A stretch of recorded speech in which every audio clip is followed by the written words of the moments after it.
আল্লাহ সুবহানাহু ওয়া তাআলা তাদেরকেই শুধুমাত্র প্রতিনিধি দিবেন যারা স্পষ্টভাবে তাগুতকে অস্বীকার করতে পারে এবং আল্লাহর দাসত্ব করতে পারে, অন্যথায় দিবেন না।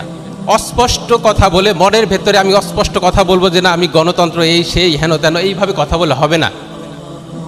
ওই তাগুতকে অস্বীকার করি যে কিতাব থেকে অর্থ ব্যবস্থা নেয় না, ওই তাগুতকে অস্বীকার করি যে কিতাব থেকে বিচার ব্যবস্থা নেয় না, ওই তাগুতকে অস্বীকার করতে হবে যে কিতাব থেকে রাষ্ট্র ব্যবস্থা নেয় না।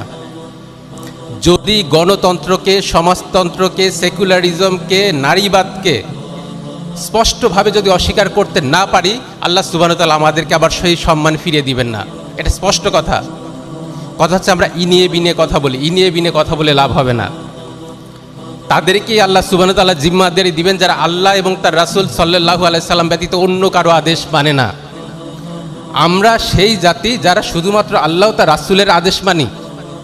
আমরা কাফিরদের দাসত্ব করি না, আমরা আমেরিকার দাসত্ব করি না, ভারতের দাসত্ব করি না।